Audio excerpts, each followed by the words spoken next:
Hello, welcome to my first ever 20 movie battle royale, or battle royal. I like to say royale, but it's a battle royal. I was just sitting here this weekend watching some wrestling and on Netflix, and I've been trying to think of fun things for me to do on my channel, and I was talking to Kayla, and she said to me, I was telling her that I want to do like 20 movie episodes where I rank them all against each other and everything.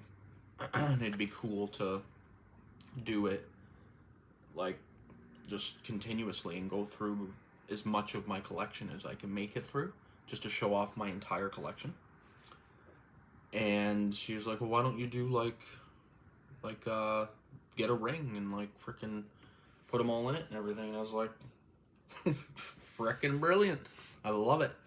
So for those that don't watch wrestling, a battle royal in wrestling is where a set amount of wrestlers, in this case movies, are all in the ring at the same time, and they get eliminated one by one until there's one movie left or wrestler left. So I was like, all right, well, it's like a ranking video, but I can add another one of my favorite passions in wrestling and have a 20 movie battle royale where I'll be eliminating my least favorite every single time, doing a little talk on each one, telling you just a little talk, quick talk on each one, because there's 20 to go through, so I'll make it somewhat quick. And I'm going to watch them and rank them as I go. Like, every single episode will be 20 movies going forward. And I plan on doing this. I plan on sticking with and doing this for a long time, because I want to go through and just start watching my entire collection. And it's fun to just watch them and rank them all against each other. So this will be my first 20. The winner, maybe after I get through 10 episodes, I'll put the winner of every one of the episodes against each other in a 10-man battle royal, or a 10-movie battle royal, and determine my all-time greatest movies, basically, and also watch through my entire collection. I thought this would be tons of fun for me. It's ranking. It's what I love doing. I've been doing ranking outside of YouTube. Before I did YouTube and before I had an Instagram page, I always ranked movies. I think a lot of collectors do. It's just fun. It's fun creating lists, and rankings are just fun to do. So I know a couple people that watch my channel know what a battle royal is. So I'm going to start by showing you all 20 of the contestants, putting them in the ring, and one by one I'm going to pull one out and eliminate them. And it will be my top 20 of every single episode. So without further ado, let's meet the contestants for this round. First up here, we have Scott Pilgrim versus the World. I was going to stand them all up, but I'm not sure if that will work, because they'll all start falling over and I'll start creating a big bang all over the place. Next up is Inglourious Bastards. So I'm going to put them all nicely side by side here. Number 3 is Cherry Falls. Number 4 is Horror of Dracula. Number 5 is The Sentinel. These are all movies either I've seen so many times that I know what my ranking is on it, or movies that I've just recently watched. Next up here we have The Substance, new release here.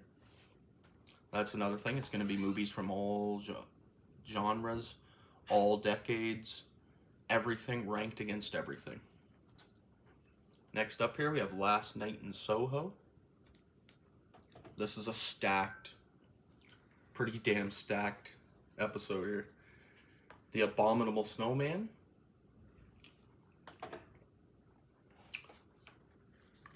After Midnight.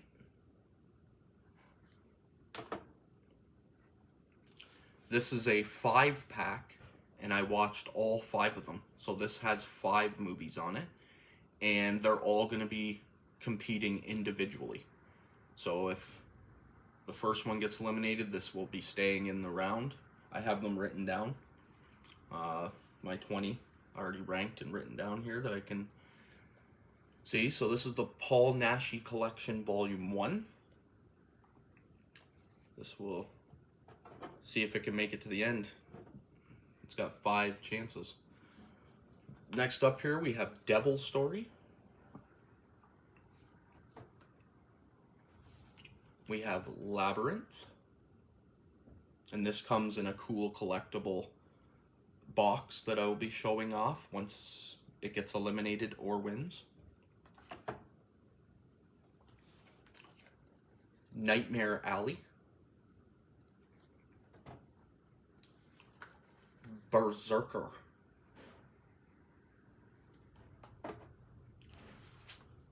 Shaun of the Dead. And last, but certainly not least, is Halloween, the original. So yeah, pretty stacked ass ring here. Oh, the ropes actually work pretty good.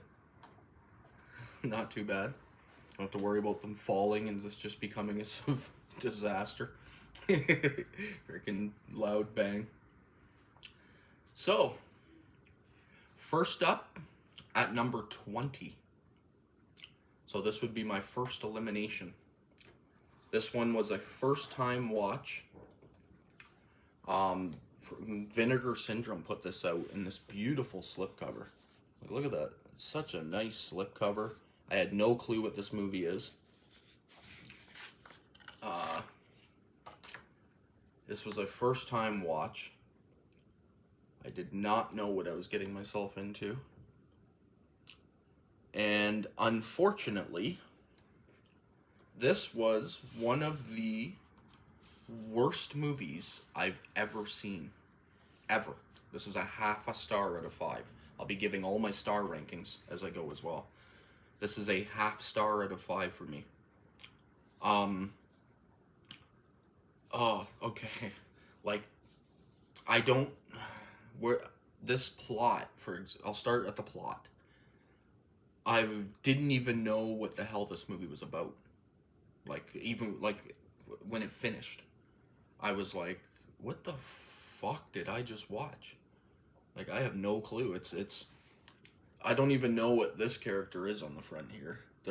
It's a family, a farming family. They have a deformed son that looks like this character, but doesn't really have a shotgun in the movie and look like a cop or anything.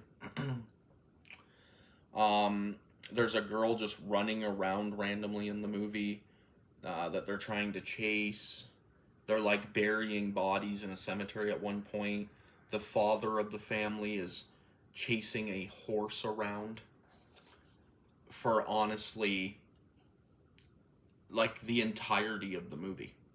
The father is just chasing a horse around trying to kill it. And they cut to the same like scene of the horse like jumping up going "Ooh!" Like the same neighing horse scene. It has to be close to 100 times. Like I'm not even joking. It is fucking terrible. They bring a mummy in at one point just randomly. A mummy comes out.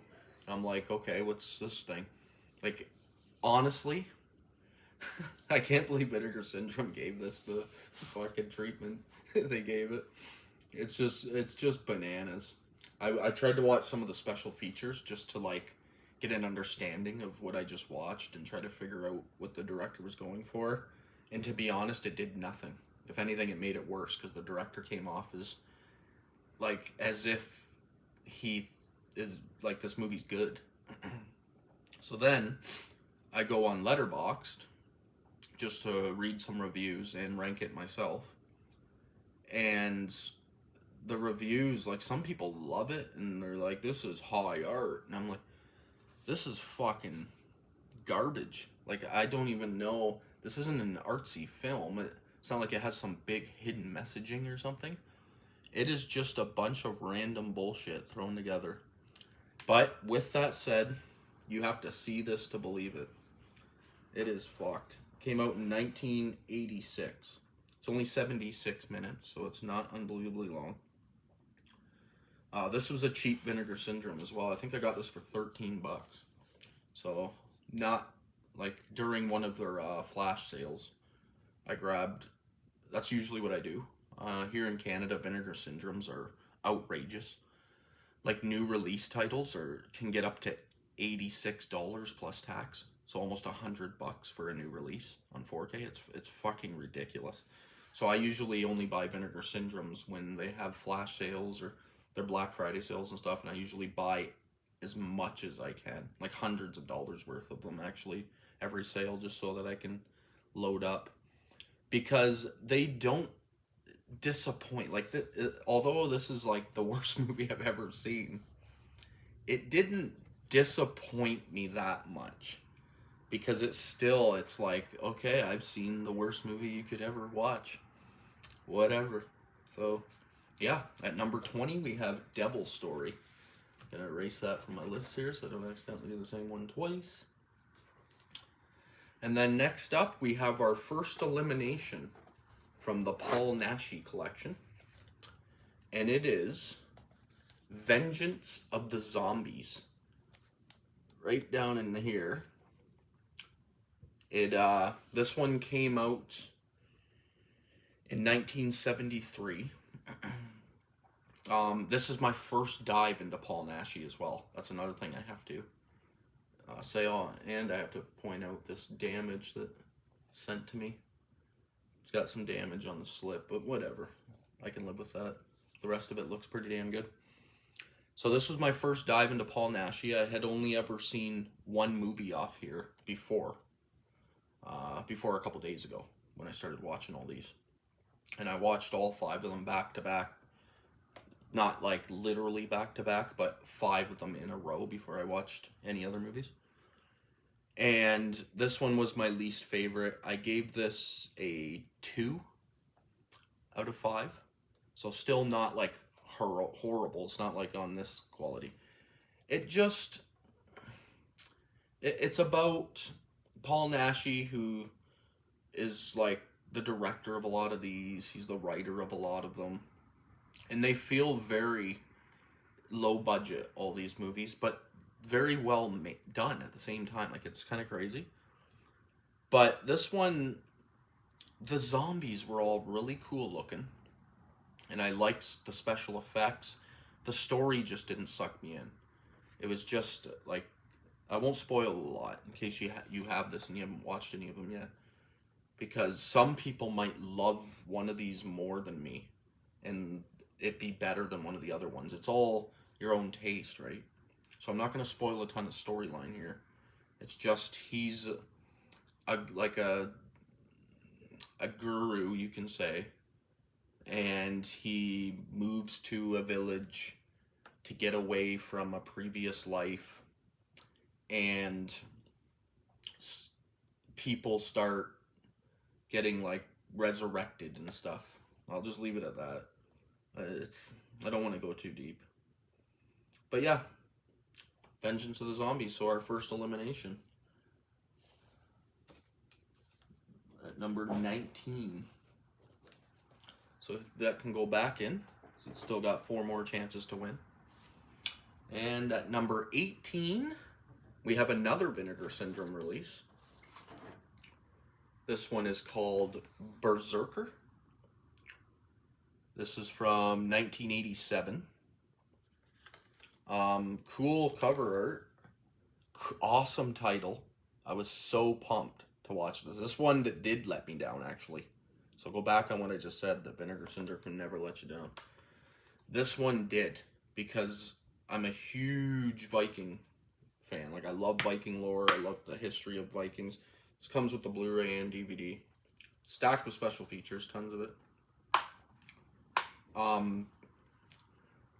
But this, it's basically a killer bear movie. Like, I would say 85-90% of the movie is a bear killing people, killing these campers. And not much else. It's a super simplistic story. If I was to even tell you a little bit of it, it would ruin the whole movie. Like, it would there's a couple characters in the movie that are not the teenagers and the middle-aged adults, or whatever you want to call them. And I always say teenagers because that's what it feels like they should all be, but there's a couple characters other than them, and there's a little bit of a side story with one of them, and that's about it. But other than that, like, it's so disappointing because I was expecting it to just be some big Viking dude running around murdering the shit out of teens and camping. And it isn't that. It's a killer bear movie, which normally I'd like. And here's the thing, it's not even a good killer bear movie. I gave this a 2 as well. So at number 18, we have Berserker. That can stay right there. And then at number 17, I'm bringing back the Nashi collection. He's losing another one here. This one is called Human Beasts. And its alternate title is The Beasts Carnival. So it has 2 titles. But on here it's called Human Beasts. This is my number 17 of these 20. And this was another one. I think I bumped this. This is getting up to 2.5 now. This was a little better than the last 2. The last couple. What I can say is, without ruining too much plot, it's a cannibal story. Can't remember the name of the movie, but it has Clint Eastwood in it. And he is in a house filled with women. And he's like manipulating and sleeping with them all. And then it comes back to bite him in the ass. That's what this kind of is. Just done like as a horror movie. So it had some cool elements. It was just a little too slow in the middle. And it was predictable. I knew it was coming. But still though, you gotta check it out. It's got some, it has a really good ending. I like the ending a lot. Gross and nasty. So yeah, at 17, we have Human Beasts. At 16, we're gonna lose a Scream Factory here. This is The Abominable Snowman of the Himalayas. This is from Scream Factory. This stars Peter Cushing. This, I think, is the oldest movie in this lineup here, 1957. So yeah, this would make it the oldest movie here. It's getting eliminated. This is another 2.5 for me. And honestly, it has an awesome storyline. Like, Peter Cushing and a group of scientists are heading into the mountains to look for the abominable snowman and try to prove it's real and for scientific research purposes. And I can say that they end up finding it, but it takes way too long to happen. And the look of the abominable snowman is awesome. Like, it's all really well done, and then the storyline's really good and how it ends and everything. I was just hoping that it would be more of an abominable snowman killing people throughout, and it's more of a drama, just like a serious dramatic movie. So yeah, it still good. 2.5. It's worth the purchase. if you're a Scream Factory collector and like to grab them all whenever they're reasonably priced. I'm also going to smoke in these episodes because I'm guessing these episodes are going to be an hour long or more. So I'm sorry if anybody's like totally against smoking, but it's just me. And I like to enjoy myself at night when I'm doing these videos. So yeah, at number 16 we got the Abominable Snowman of the Himalayas. At number 15, oh, Paul Naschy's coming back again. He's a lot. This is his third loss already. But this is a stacked ring. You got to remember, this is like some pretty big freaking titles here he's going up against. This one is Blue Eyes of the Broken Dolls. Or sorry, Blue Eyes of the Broken Doll. This is from 1974. It's the bottom one. With that title, this is another 2.5. So we haven't hit 3 yet of these 20. But this one, I think what tricked me and made me a little less satisfied is that with that title, I really thought it was going to be an Italian giallo. And it has a couple moments in it where it almost is. But just not enough. It really isn't. It's more just a thriller. And here we have Naschy. I watched all these back to back, so they kind of run into each other, a couple of them. That's why I wrote them down just as I was going. It makes it the easiest when you're ranking stuff, I find, is to actually watch all the movies and then just rank them as you go. That way it's done to your opinion properly. This one is like a mystery thriller where you're trying to figure out what's going on the whole movie. But the problem I think I had with it is that it didn't really do a good enough job at hiding what was going on. Like, I kind of figured it out pretty early. So it was more just waiting to get there. Cool imagery, great acting, all that stuff. It's a must-see. But yeah, I think this would have been higher if they went like full giallo for me. And just like, you know, the style of a giallo. So yeah, that's my number 15. And then, at number 14, oh crap, didn't realize, he's losing his 4th here. At number 14, we have, from 1981, this is Night of the Werewolf, down here. That's getting eliminated. So he's only got 1 left already. We're only at 14. Pretty solid werewolf movie. I just wish there was more of the werewolf. Another thing you'll notice with Naschy movies is that I noticed this after watching 5 of these back to back. A lot of his movies start like hundreds of years ago. And then somebody's like sacrificed. And then it cuts to hundreds of years later, modern time. And they might be coming back. A lot of his movies start like that. And I like it. But like at a certain point, the story's getting overdone. And with that said, this does that as well.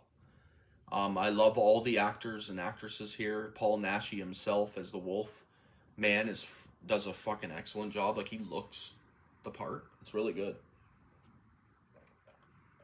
I like that aspect.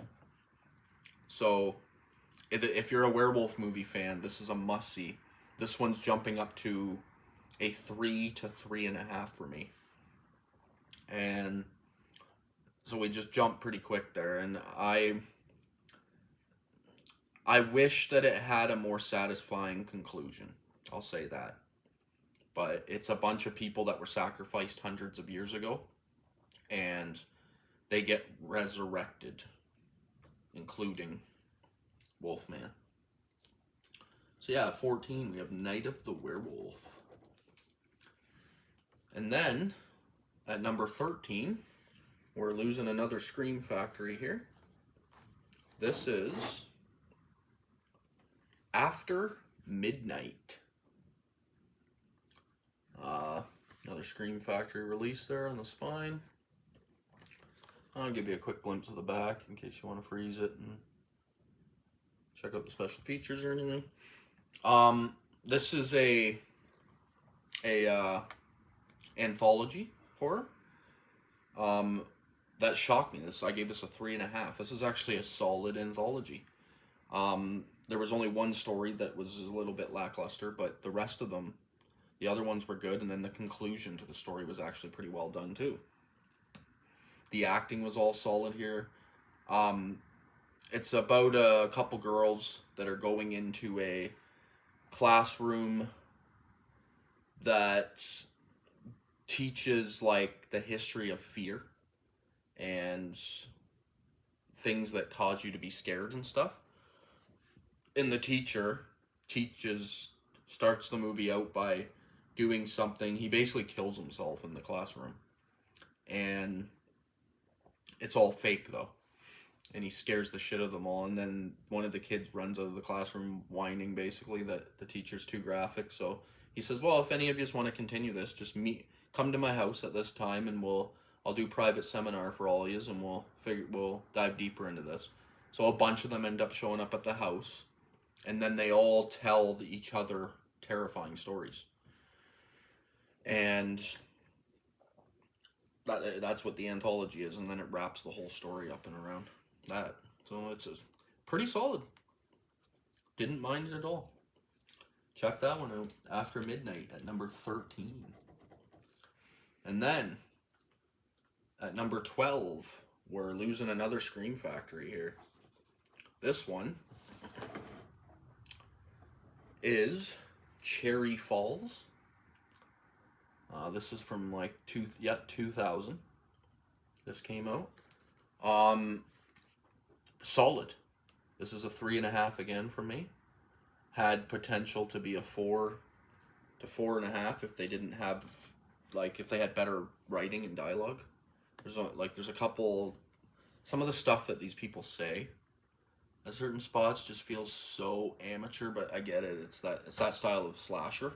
But to me, that's what separates the all-time greatest slashers from the middle of the class slashers is usually the dialogue. And to me, this one just falls a bit short.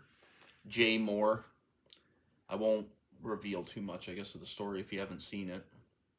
But Jay Moore does an awesome job in this. I love the idea of it that the killer is killing virgins instead of the other way around. So all the teenagers of this town are trying to have sex and lose their virginity so that they don't get killed, and the teachers are holding like seminars in the gym where they're kind of telling kids to have sex, basically. And so it's like the opposite. And I like that. And then the fact that it's called Cherry Falls when it's multiple times in the movie they highlight that it's like popping your cherry parties and shit. That's the movie saying that, not me. So I like a lot of that stuff. I think there's a lot of things to love here. It's just some of the dialogue irritates the shit out of me. But it's solid. 3.5. We're only at 12. Cherry Falls. If you don't have it, grab it. Worth it.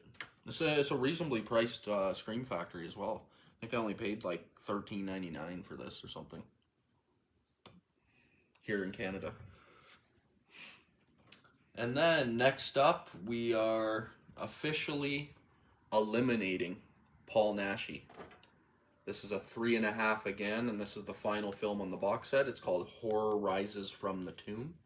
This is the best one in this collection, in my opinion. This does the resurrection thing again, where a bunch of witches get sacrificed a long time ago, and then some people move on to the property. Paul Naschy plays both the protagonist and the antagonist here, and looks totally different too on both things. Like it does that well. His freaking sexy smolder face when he's the bad guy is on a different level. Like this is one of the best sexy smolder bad guy faces I've ever seen. Like he just stares at women and they're like orgasming. They're just seducted by his gaze. I love that part. Kayla loved it. She thought it was funny. And yeah, it's solid shit. It's they bring him back to life. They're possessing people to resurrect them, the witches from a long time ago. There's like some hidden gold storyline here. Like there's a bunch of stuff happening, and I actually liked it, and I liked the conclusion as well. It ended well. This one has potential to be even higher for me upon further viewings. It's a 3.5 for now. Next time I watch it, it might even go up to a 4. I'll show off this box set now that it's getting eliminated. Sorry. It comes with every movie is on its own disc. So it's not like 3 to a disc. You get every movie on its own disc, which is nice. Got room to breathe. And then it comes with a little booklet here. Just talks about each movie in the box set. Yeah, a worthy addition to anybody's collection. Highly recommend it. Like, you're dealing with 5 okay to really good movies. Can't really go wrong with that. And that'll be the last time I show it. Like that, because I'm going to do this going forward for probably as long as I can. Just going through my collection. This will probably be the last time I show any of these movies as well. So if there's anything coming back that I've already done on my channel, I'm sorry about that. But I wanted to just go through my entire collection and watch and rank them all. So yeah, Horror Rises from the Tomb at number 11. And now we hit the top 10. And at number 10, this might be blasphemy for some people, because I know this is a beloved classic from 1957. And it's Horror of Dracula. Christopher Lee's first appearance in the iconic Dracula role. Christopher Lee as Dracula. You got Peter Cushing here as Van Helsing. Excellent shit. This is a 4. So now we're up to 4 already in my top 10. And lots of great imagery here. Absolute must-see for any fan of classic vampire films or just vampire films in general. It's surprisingly bloody for the 50s. It kicks off Hammer Horror's run of Dracula films with Christopher Lee. There's quite a few sequels, and it's classic Dracula. I don't need to go in depth on it. It's Dracula, the storyline of Dracula, but just done by Hammer and different actors doing it, and solid shit. Needs to be seen. It's a classic. A 4 out of 5. Next up here at number 9, here goes another Scream Factory. This is also a 4 out of 5 for me. This one's called The Sentinel. This is from 1977. On the back here, from filmcritic.com, it says it's one of the best horror films of the 70s. I would agree. Like, it's definitely top 50. That's for sure. Of the decade. Really good stuff. Like, this is religious horror done pretty damn flawlessly. Like, this young girl moves into a apartment building and she starts meeting all the neighbors, and they're very weird and uncomfortable. There's a crazy scene where The heck is that actress's name? Can't remember her name, damn it. There's an actress in this that I've seen in other movies. Her name isn't even on the back because she isn't in it a whole lot. But Beverly D'Angelo is her name. This has Jeff Goldblum, Tom Berenger, Christopher Walken, like Burgess Meredith, John Carradine, Chris Sarandon. Like, this is a stacked cast movie, all early in their careers, 1977. And it tells a really good story. I don't want to ruin anything on this one because I think this is an absolute must grab and must see. This is a must own in your collection. It just shocked me, this movie. She moves in an apartment building. She starts meeting neighbors, and they're all really weird and uncomfortable. Beverly D'Angelo is a lesbian in it. And her lesbian couple, all they do is say sexual shit constantly when she meets them, and then Beverly D'Angelo has a part where she like rubs herself. I don't know what I'm allowed to say. Rubs herself to conclusion. Right in front of the girl, and she's just like staring at her like, what the fuck is happening? Like, there's all kinds of just brutally uncomfortable moments. And then the storyline is awesome. It's got a twist, a couple twists. It's just good religious horror. Must see. At number 9, a 4 out of 5. Next up, we have another 4 out of 5, and this one's gonna probably rub a lot of people the wrong way because this is one of the most highly praised movies of the last few years. This is The Substance. Just picked this up. I know there's a 4K, but I just have the Blu-ray here. Cool looking spine too. I don't have any that have a spine like that. Just the Blu-ray. Now, this is a 4 for me. I know a lot of people are giving this a 5. Everyone I know here on YouTube is like, this is the greatest horror movie I've seen in years. 5 out of 5. Easiest, the first movie, our best horror movie of 2024. It's in my top 5 for 2024. I don't think it's my favorite. But there's so much memorable things in this movie that it just has to be high for me.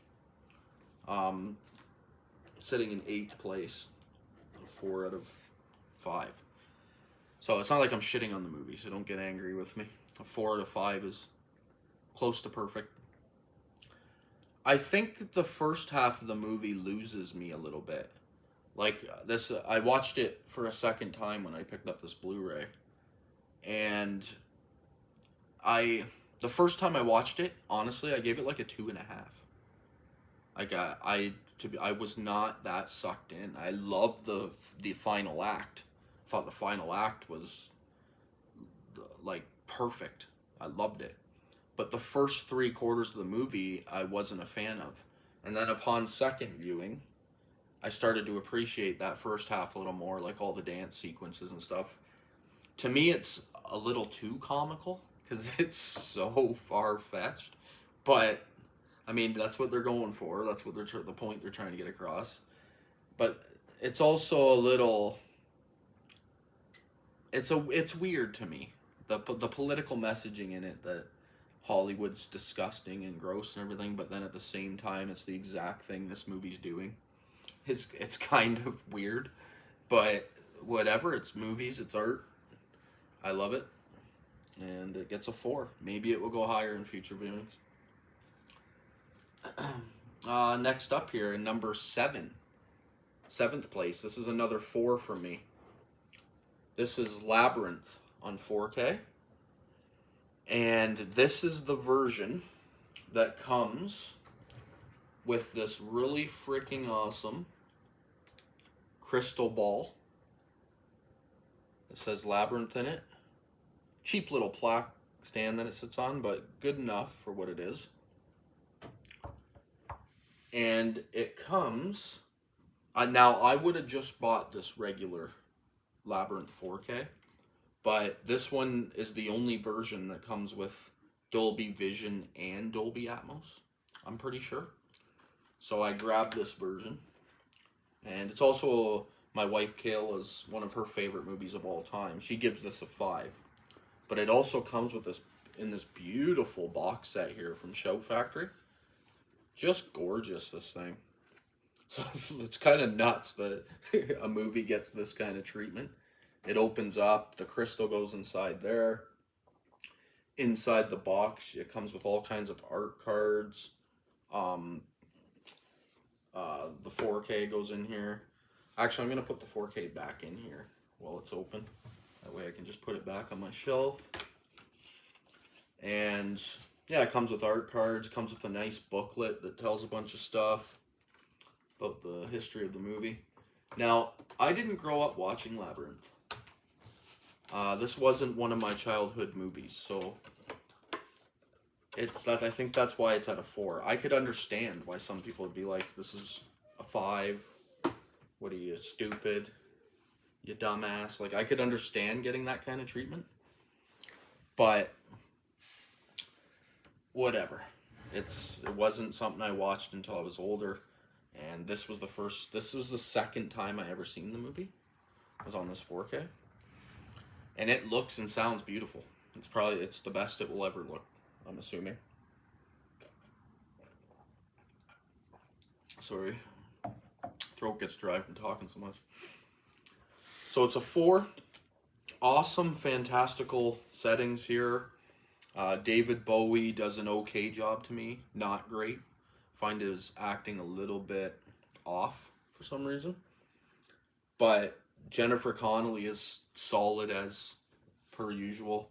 She's an excellent actress. I've always loved her. Liked her in everything I've ever seen her in, to be honest. I like all the fantasy building here. I like the lake of endless farts. Can't remember what they called it. This is only my second viewing and the first time in years, so can't remember all the frickin' insane details. But there's just a lot of really cool moments. It's why it gets a 4 from me, because it just kind of shocked me with the amount of work that Jim Henson puts into the puppetry and stuff. It's phenomenal. I'm a stickler for beautiful artistic movies that a lot of work went into. They get bonus points from me, and I usually get sucked in by it. So, and this is one of them. Awesome characters, awesome everything. Freaking awesome box set too. Like, if you're a fan of Labyrinth, you gotta get this. This is the end all be all for the movie. So that was number 7. Now in 6th place, we have from Guillermo del Toro, Nightmare Alley. This is an all-star cast here with phenomenal performances from everybody. This movie shocked the shit out of me. It's a circus-based thriller with some horror elements, like neo-noir elements. It's also a remake. This 4K is absolutely gorgeous. If you ever wanted to see Bradley Cooper's dick, there's a scene in the movie where it shows his dick. Wild shit here. This is Dolby Atmos. Just have Dolby Vision too. Probably says somewhere, but it doesn't matter because it looks beautiful. Just a great storyline. Bradley Cooper arrives at a circus. He's got nothing. He's like, got no money, no nothing. He meets Rooney Mara's character and he befriends a bunch of people, and he just starts to realize that he's got an act for being a circus performer and manipulating people. And he gets too big for that circus, so he moves on, brings Rooney Mara with him, and gets bigger than his britches. Let's just say that. And he manipulates the wrong gangster into, like, tricks him into thinking he can summon a ghost of his ex-wife, and he gets Rooney Mara's character to actually perform it, and I don't want to spoil way too much, but shit doesn't go as planned. We'll just say that. Kate Blanchett does an excellent job here. Everyone, solid all around. Nightmare Alley is an absolute must grab. This is a 4.5. This is borderline perfect filmmaking. At number 6. Now, my top 5 here are all 5 out of 5s. So this was really hard. I have 5 out of 5s here. And I had to choose which ones I think are better than the others. So in 5th place, getting eliminated here, is The Last Night in Soho. Or just Last Night in Soho, not the... This is directed by Edgar Wright, who I think is just phenomenal director. I think he's just underappreciated a lot. Like, I know he only has like 6 movies, so he needs to build a bigger catalog before he can be considered one of my favorites of all time. But what he's done, he has done some just of my favorite movies, so it's hard. Like, I have 3 of them in this ranking coming up here in my top. They're all 5s. Last Night in Soho is a homage to noir films of the 50s and 60s, and a slasher movie, a supernatural horror movie, extremely well acted, extremely beautiful to look at.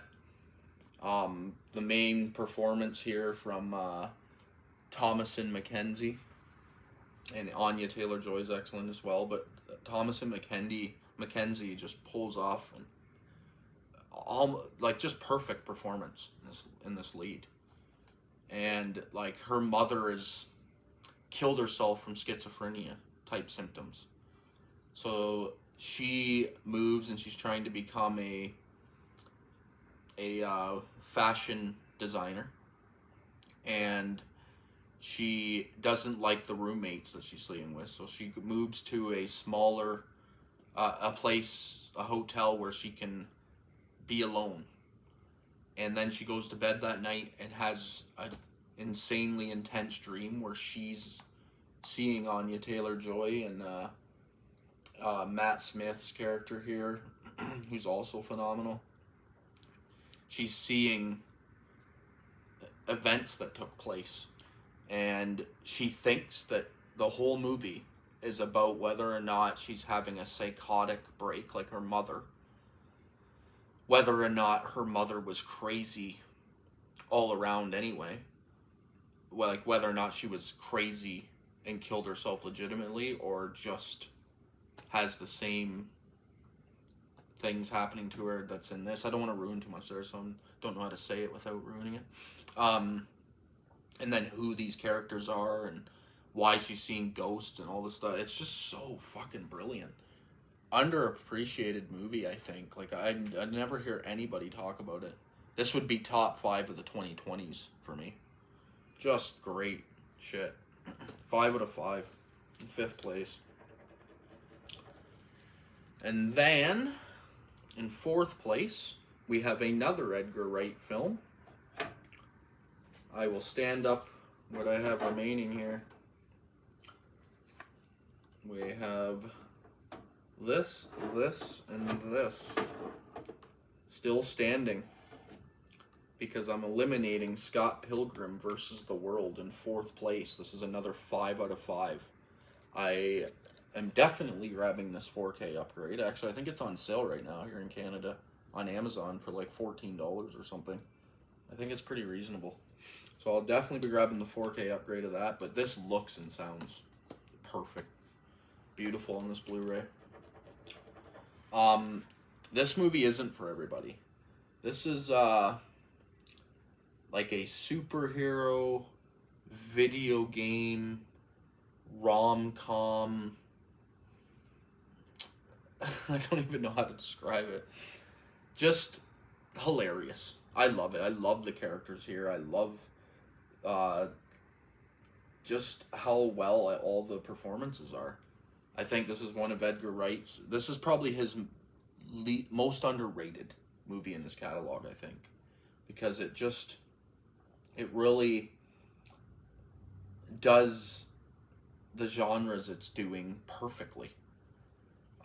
Brandon Routh as the frickin' vegan man section is frickin' hilarious. I die laughing. Chris Evans' part in this. Fuck. I can't even like take smiles off my face when I talk about this movie. I absolutely love it. It's another just phenomenal 5 out of 5 movie. It's a comedy superhero movie. I don't need to explain a whole lot. Kieran Culkin. It's Kieran in this one, right? Pretty sure. Kieran Culkin is hilarious as the gay roommate. I think he does an excellent job as that. But yeah, Scott Pilgrim vs. the World, a must own in everybody's collection. And then, who's going to get eliminated? Who is third place of these three? This is fucking phenomenal shit here. But I have to say that Shaun of the Dead, another Edgar Wright movie, is getting eliminated. This is the 4K. This is one of the best looking 4K transfers in my entire collection. Freaking beautiful, that thing. This is a 5 out of 5 again. Just hilarious. I love this movie. Now, it's not my favorite Edgar Wright movie, but I'll save that for a different episode. But it's a 5 still. I did 3 of his movies in this episode, and I did 3 5 out of 5. So he only has like 6, maybe 7 movies in his catalog. So that's 3 of them down. Maybe the rest of them will appear in the next episode or the episode after. Not sure. It'll depend on what I feel like watching the next couple days. But Shaun of the Dead, if you haven't seen it, it's one of the greatest zombie movies ever made. The humor is just perfect British humor. I just love it. This was Edgar Wright's first film, I believe. So right out the gate of his career, he's got it down. I know some people that don't like this at all. Like, not just my friend Sam from Our Life in Horror. She hates it, but I've heard other people talk about how they just think it's stupid and it's not even funny. And just like, okay, to each their own, but geez, I don't know how, because it's like zombie perfection almost. But if you haven't seen Shaun of the Dead, grab it and grab this 4K. You will not be disappointed. This is one of the best upgrades, the Dolby Vision and Dolby Atmos. This is one of the best upgrades I ever had. Like, I have in my entire collection. I was shocked when I put it in and how crisp it was. It was just like, holy shit. But yeah, this leaves my final 2 here. Still, both 5 out of 5s. Now, this is really difficult.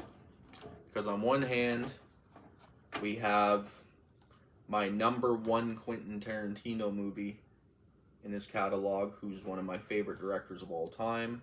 One of the best war pictures ever made, I think. Even though it's not really a war picture, but set during that time. Unbelievable dialogue, unbelievable performances. Christoph Waltz is one of the greatest villains I've ever seen. Like, I would rank him top, 10 villains of all time because of his role in this movie. Just unbelievable. And then we got the classic Halloween, one of my favorite horror movies ever made.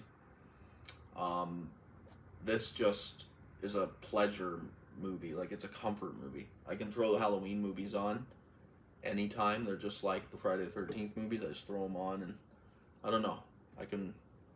Just the opening credit song alone puts me in a good mood. But with that said, they're very close for me. But I am going to give my win of my very first Battle Royal to Inglourious Bastards. Halloween is finishing 2nd place. So I will clothesline it over the top rope. It has been eliminated. Some wrestling stuff going on there. But this 4K, best Halloween we'll probably ever look. I've talked about this movie on my channel before. I think I've even shown off this 4K, so I don't need to go in depth on that. Everyone's seen Halloween. Everybody knows what they think about it. Created maybe the most iconic slasher of all time, Michael Myers. He's not my favorite slasher of all time, but he's definitely might be the most iconic. So that just leaves Inglourious Bastards, and I just talked about this movie a couple episodes ago when I did my Quentin Tarantino complete ranking of his entire catalog. So I don't need to go in depth there. Anybody that watches my channel has already heard what I have to say about that. I'll add a few extra things. I think the underground bar scene is one of the greatest scenes ever filmed in cinema. In Inglourious Bastards, it's so fucking intense. The dialogue happening is phenomenal. The outcome of it is mind-blowing. I think some just fucking insane intensity scenes, and that's saying something because there's the opening scene to this movie is also one of the greatest scenes ever filmed, in my opinion, with the family that's hiding the Jews under their floorboards, and Christoph Waltz makes his debut appearance. Phenomenal, like unreal shit. First time I watched this movie was when it came out in 2009, or was it 8? 2009 or 8? One of those 2 years, and I was blown away then, and I have watched this movie probably 20 times. Yeah, about 20 times in the last 16 years, and which averages at more than once a year. And it never gets old. It will always be phenomenal. I love his alternate history endings. That's what cinema is supposed to be to me. Any movie that takes what really happened and adds its own flavor to it and changes it. Like, that's kind of what movies are. They're fantasy. It's what makes it phenomenal. It's cool to be like what ifs. Yeah, so that's my first stack. My first 20 done in this wrestling ring. It was a fun battle royal. I already have my next 20 watched and ranked and ready to go. So I might film that tomorrow night and get a couple quick episodes up here, but then it might take me a few days to get through my next 20 because I'm rewatching and watching some for the first time ever. All of these as I go. So, but not that much time. I plan on doing 2 to 3 of these a week for as long as I can, and I'm just going to power through my collection and just start watching all of it. I love it. So thank you so much. If you want, you can give me some feedback, whether you like this style of ranking. I really do. I think it's a lot of fun. I would have like full entrance songs and everything as each one at the beginning. Like, I was thinking, I should have like entrance music for the movies and walk them down the aisle and they get in the ring and then battle them out to one-on-one, eliminate each one. But then I was like, I'll get flagged for music. I can't do anything that's music. And it's also a bit silly. So I'll keep it at this. True 20 movie battle royal. That's my first episode. Thank you so much for taking time out of your day to watch me.